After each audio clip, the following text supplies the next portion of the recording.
Praise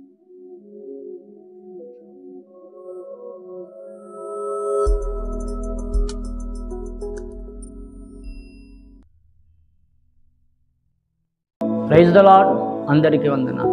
ఈరోజు దేవుని వాక్యం అనే కార్యక్రమానికి మీకు అందరికీ ఆహ్వానం తెలియజేస్తున్నాను. నేటి దినమూల వాక్యముగా కీర్తనల గ్రంథము 128వ అధ్యాయము 1వ వచన భాగాన్ని చదువుకుందాం. యెహోవాయందు భయభక్తులు కలిగి ఆయన త్రోవల యందు నడుచు వారందరూ ధన్యులు అనేటువంటి మాటలు మనం చూస్తున్నాం. అవును, చూడండి ప్రియులారా, యెహోవాయందు భయభక్తులు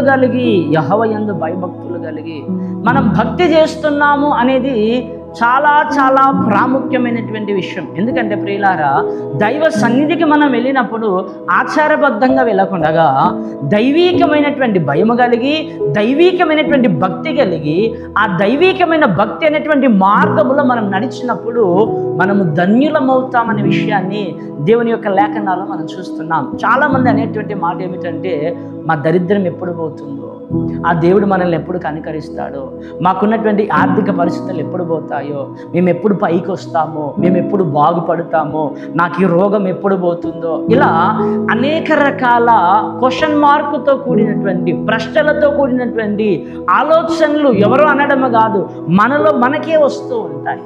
ఎంత ప్రార్థన చేసినప్పటికీ, ఎన్ని ఉపవాసాలు చేసినప్పటికీ, ఎంత మంచిగా మనం ఉన్నప్పటికీ కొన్ని సందర్భాల్లో మన పరిస్థితులను బట్టి ఆ దేవుడు ఎప్పుడు కనికరిస్తాడో, ఆ దేవుడు ఎప్పుడు కృపను చూపుతాడో, మా బ్రతుకులు ఎప్పుడు మారుస్తాడో అని ఇలాంటి ఆలోచనలు మనకు కొన్ని వస్తూ ఉంటాయి. అయితే ప్రియులారా, వాక్యం సెలవిస్తుంది, నీవు ధన్యుడవు కావాలి అని అంటే దేవుని యందు సంపూర్ణమైన భయము, సంపూర్ణమైనటువంటి భక్తిని నువ్వు కలిగి ఉన్నప్పుడు దేని వాక్యం సెలవిస్తుంది, నువ్వు అద్భుతమైనటువంటి భాగ్యమును పొందుకుంటావంట.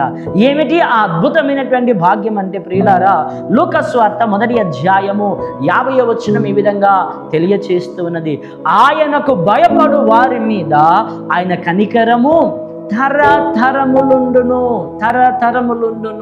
ఏంటి ఉంటుందట తరతరములు? నువ్వు సంపాదించిన ఆస్తి కాదండి, నువ్వు సంపాదించిన డిగ్రీలు కాదండి, నువ్వు సంపాదించిన మేడల మిద్దలు, భూములు, ఆస్తులు, సిరి సంపదలు కాదండి. ఏముంటుందట తరతరములు? నువ్వున్నా లేకపోయినా నీ పిల్లల వరకు చిరస్థాయిగా ఏముంటుందనంటే వాక్యం సెలవిస్తుంది, ఆయన కనికరం నీకు, నీ సంతానానికి, ఒక మాటలో చెప్పాలంటే నీ వంశానికి మొత్తము ఏం చేస్తుందట? ఆయన కనికరం ఆవరించి వేస్తుందట. ఈ కనికరం అనేది మనకి ఎలా అనుగ్రహించబడుతుందంటే, ఆయన యందు భయభక్తులు కలిగి ఉండడం వలన ఆయన కనికరం దొరుకుతుందట.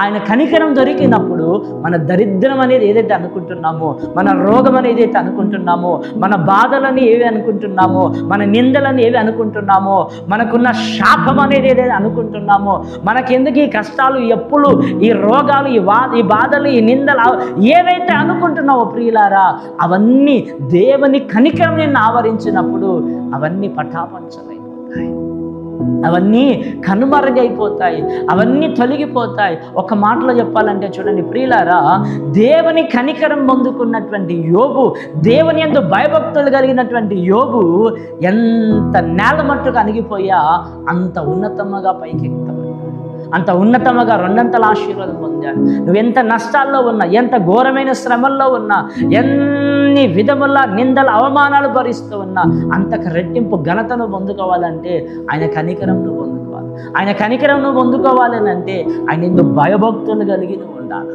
చూడండి, ఆదికాండం 19:16, అతడు తడువు చేశాను, అప్పుడు అతని మీద యెహోవా కనికర పడుట వలన ఆ మనుషులు అతని చేతిని, అతని భార్య చేతిని, అతని 2 కుమార్తెల చేతులను పట్టుకొని వెలుపలికి తీసుకొని వచ్చి ఆ ఊరి బయట నుంచిరి. చూడండి ప్రియులారా, యెహోవా కనికర పడుట వలన లోతు కుటుంబాన్ని దేవుడు రక్షించాడట. ఆ సొదొమ గొమొర పట్టణం అంతా నాశనం అవ్వవలసి ఉన్నది.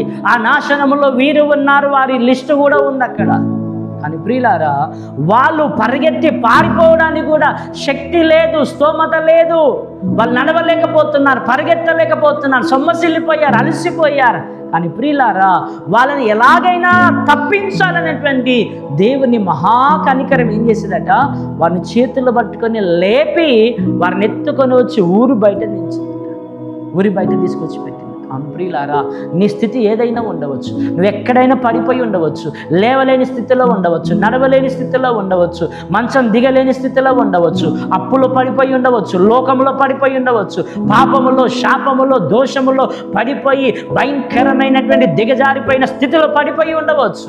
నువ్వు ఏ స్థితిలో పడిపోయినటువంటి వాడివైనా దేవుని కనికరం నీ మీదకి వచ్చిందంటే ప్రియులారా, వాళ్ళకి ఇలా చెప్పడట ఆయన. ఎవరికి చెప్తాడట? ఆయనే దిగి వస్తాడు, ఆయనే కల్పించుకుంటాడు, ఆయనే పట్టుకుంటాడు, ఆయనే లేవనెత్తుతాడు, ఆయనే తీసుకొని వెళ్తాడు. ఎంత గొప్ప ధన్యత ప్రియులారా!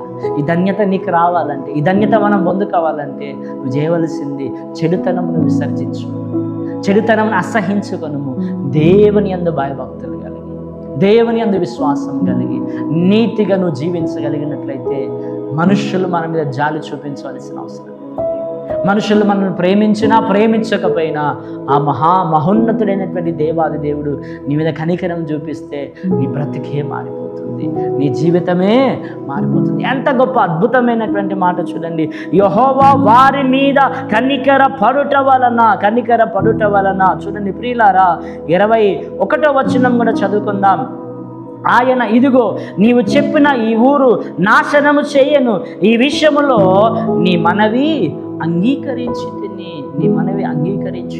చూడండి ప్రియులారా, దేవుడు పరిగెత్తి పారిపో, ఇదిగో ఆ ఊర్లో నుంచి విడిపించను, ఎక్కడైనా నువ్వు పారిపో అంటే ఆయన అంటున్నాడు కదా, అయ్యా నేను ఎక్కడ పోలేనయ్యా, నేను పరిగెత్తలేనయ్యా, నేను నడవలేనయ్యా, నాలో స్తోమత లేదయ్యా, పక్క ఊరికి వెళ్తానయ్యా, అయ్యా నా మనవి ఆలకించి దయతో క్షమించయ్యా అంటే తనని బట్టి ప్రియులారా, తన ప్రార్థనను బట్టి ప్రియులారా, ఒక ఊరే కాపాడబడ్డదట, ఒక ఊరే రక్షించబడ్డదట. కనుక ప్రియులారా, దేవుని కనికరం నీ మీదికి వస్తే, దేవుని కనికరం నువ్వు పొందుకుంటే, నువ్వు చేసే ప్రార్థనలు నిరంతకము కావు, నువ్వు చేసే ప్రార్థనలు వ్యర్థము కావు, నువ్వు చేసే ఉపవాసాలు వ్యర్థము కావు, నువ్వు కార్చే కన్నీరు వ్యర్థము కాదు, నువ్వు పడుతున్న నిందల అవమానములు ఏవి వ్యర్థము కావు. అన్నిటికీ రెట్టింపు ఘనతలను పొందుకుంటావు, రెట్టింపు జవాబులను పొందుకుంటావు.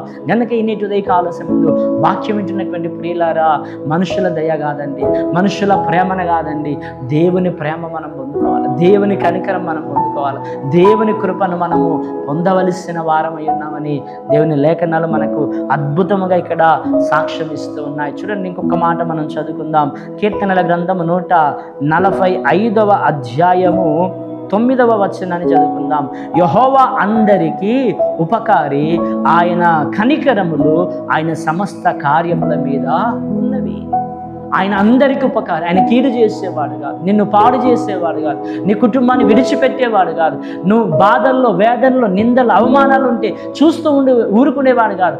ఆయన కనికరములు చూపే దేవుడు, ఆయన సమస్త కార్యాల మీద కనికరం చూపే దేవుడు. గనక ఆయన ఎందుకు భయభక్తులు కలిగి ఆయన త్రోవలో ఉన్నట్లయితే నీకు ఉపకారం చేస్తాడు, నీకున్న పరిస్థితుల నుంచి విడిపిస్తాడు, అపారమైన కనికరము చేత నిన్ను ఉన్నతమైన స్థానాన్ని తీసుకువెళ్తాడు. అట్టి భాగ్యము, ధన్యత, యోగ్యత నీవు, నీ కుటుంబం, వాక్యం వింటున్న వారందరూ పొందాలని ఆశిస్తూ ఈ మాటలు తెలియజేస్తూ ప్రార్థన చేసుకుందాం. పరిశుద్ధుడా నీకు వందనాలు, స్తోత్రాలు, నీకు కృతజ్ఞతార్పణ తెలియజేస్తున్నాను. ఈ మాటలు మాకు తెలియజేస్తున్న దేవా, మాకు దీవెనకరంగా, ఆశీర్వదకరంగా మీరు మార్చమని, అందరికి ఉపకారమే కనుకనైనా నీ ఉపకారం పొందుకొని, మేలు పొందుకొని నీ కృపలో సాగిపోటకు సహాయం, నీ కృప నడిపింప, దీవెన ఆశీర్వాదం మాకు దయచేయమని యేసుక్రీస్తు వారి శ్రేష్టమైన నామమున వేడుకుంటున్నాము తండ్రి.